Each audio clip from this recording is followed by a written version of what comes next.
5 weeks before Robert E. Lee surrendered to Ulysses S. Grant at the Appomattox Courthouse, signaling the end of the Civil War, Chief Justice Salmon Chase administered the oath of office to President Abraham Lincoln to begin his second term.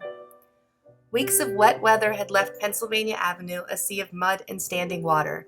Nearly 40,000 spectators, many of them wounded soldiers, and nearly all of them personally affected by the war, gathered to witness Lincoln's inaugural remarks. It is said that the weeks-long cloud cover broke and a glorious sunbeam shined down as Lincoln approached the podium. In the background, the recently completed Capitol Dome served as a physical reminder of the resolve of his administration and that as a wartime leader, Lincoln had succeeded in preserving the Union. With the Confederacy in shambles, Lincoln strategically refrained from any personal or partisan boasting of the imminent Union victory. Instead, the newly re-elected president utilized various rhetorical strategies and persuasive devices to craft a mere 701 words into a theologically infused political address in which he staunchly defended human equality and his intentions to reunite the divided, scarred, and grief-stricken nation.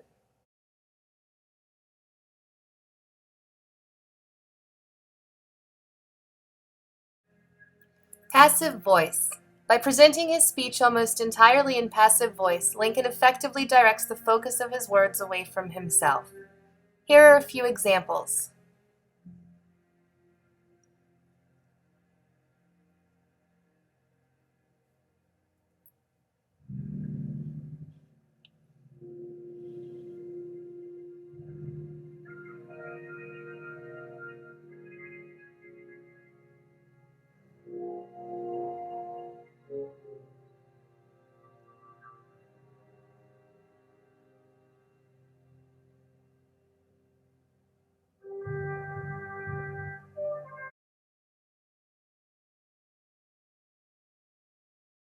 Fellow countrymen, at this second appearing to take the oath of the presidential office, there is less occasion for an extended address than there was at the first.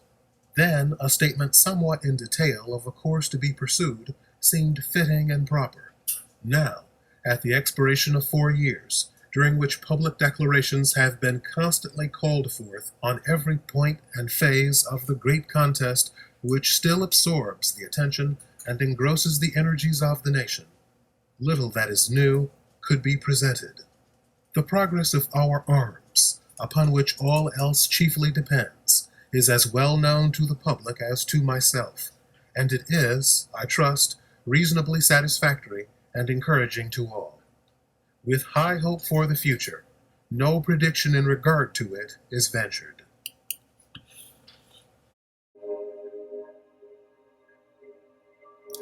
Let's take a look at some of the rhetorical and stylistic devices found in paragraph 1.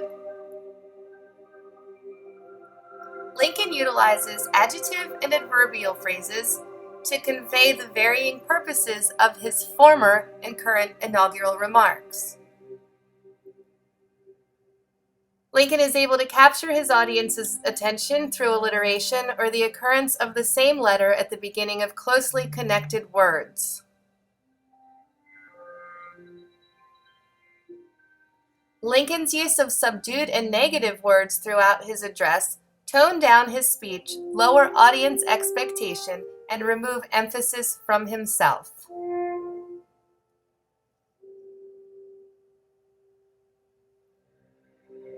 Lincoln strategically references himself only once throughout the entire address to assure a common knowledge of the status of the war between himself and his audience.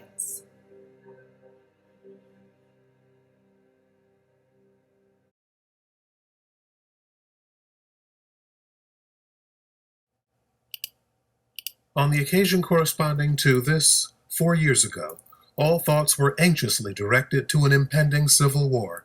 All dreaded it. All sought to avert it. While the inaugural address was being delivered from this place, devoted altogether to saving the Union without war, insurgent agents were in the city seeking to destroy it without war, seeking to dissolve the Union and divide effects by negotiation.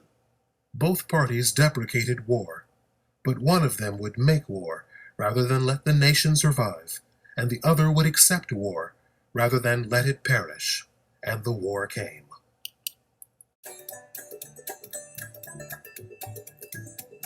Let's take a look at the rhetorical and stylistic devices found in paragraph 2.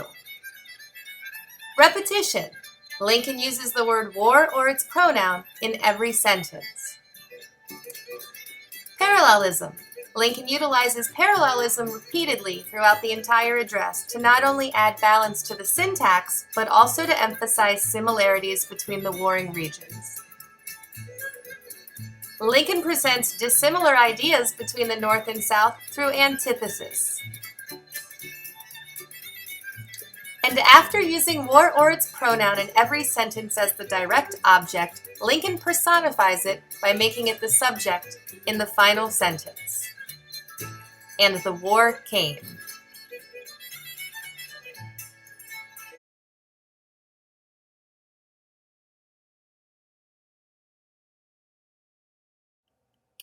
One-eighth of the whole population were colored slaves, not distributed generally over the Union, but localized in the southern part of it. These slaves constituted a peculiar and powerful interest. All knew that this interest was somehow the cause of the war. To strengthen, perpetuate, and extend this interest was the object for which the insurgents would rend the Union even by war, while the government claimed no right to do more than to restrict the territorial enlargement of it. Neither party expected for the war the magnitude or the duration which it has already attained. Neither anticipated that the cause of the conflict might cease with, or even before, the conflict itself should cease.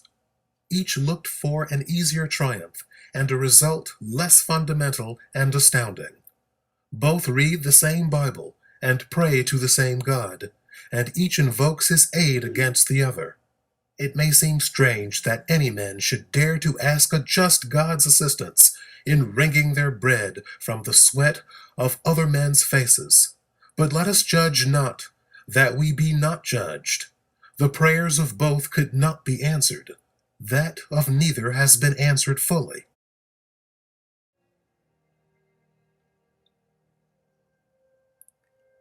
Let's take a look at the rhetorical and stylistic devices found in paragraph 3. Inclusive wording. Indefinite pronouns and inclusive wording serve to reiterate commonalities between the North and the South. Neither, either, both, any, and we can be found repeatedly throughout the address. Irony. The irony of the war does not escape Lincoln, who uses it to further establish the American population as a whole.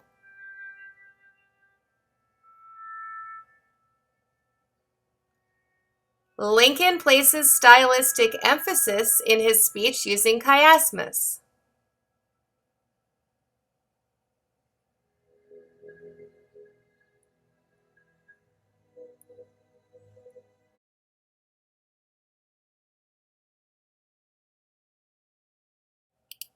The Almighty has his own purposes.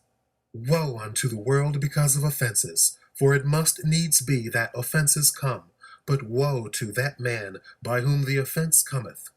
If we shall suppose that American slavery is one of those offenses which, in the providence of God, must needs come, but which, having continued through his appointed time, he now wills to remove, and that he gives to both North and South this terrible war as the woe due to those by whom the offense came, shall we discern therein any departure from those divine attributes which the believers in a living God always ascribe to him?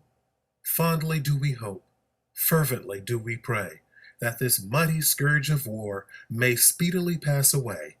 Yet, if God wills that it continue until all the wealth piled by the bondsman's 250 years of unrequited toil shall be sunk, and until every drop of blood drawn with the lash shall be paid by another drawn with the sword.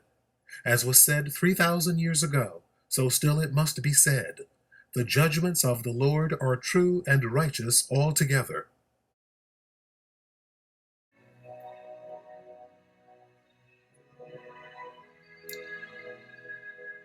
Now let's take a look at the rhetorical and stylistic devices found in paragraph 4. First, biblical allusion. Lincoln intertwines his own thoughts with biblical references and allusions to present his opinions within the context of the Christian morals shared by both the North and the South. Again, Lincoln uses inclusive wording to instill a non-regional sense of humanity. In this paragraph, however, he utilizes it to scold the nation as a whole, giving ownership of the offense of slavery to the entire country, not just the South. Assonance. Lincoln uses the repetition of internal vowel sounds to add emphasis to his speech.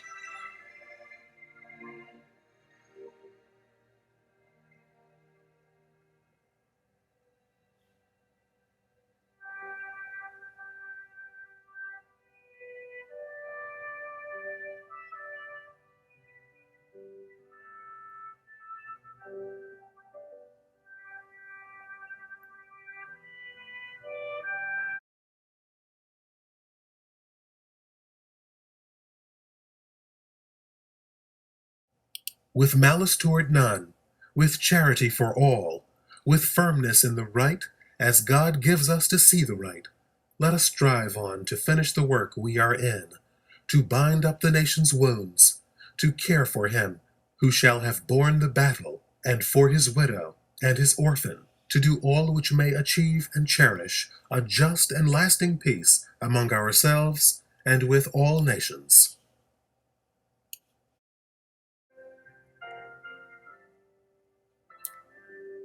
Finally, let's take a look at the rhetorical and stylistic devices found in paragraph 5.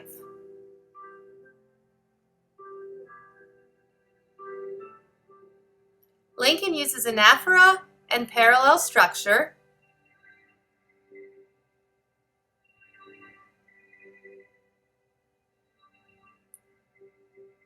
He utilized parallelism and ascendanton to inspire, set forth a plan, and state his vision.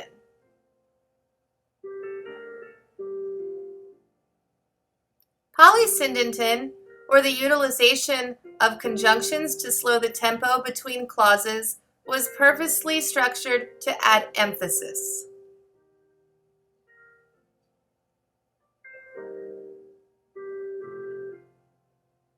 And again, Lincoln utilizes alliteration to capture his audience's attention as he concludes his speech.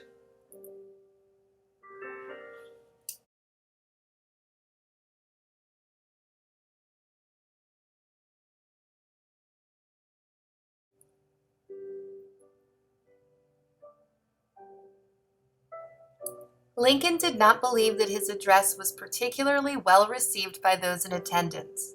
He had not delivered the celebratory victory speech that many had turned out to hear.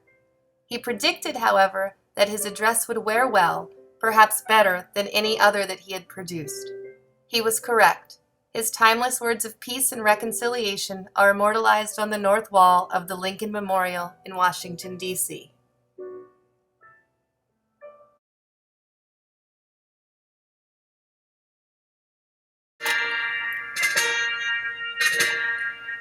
Honor is the sea.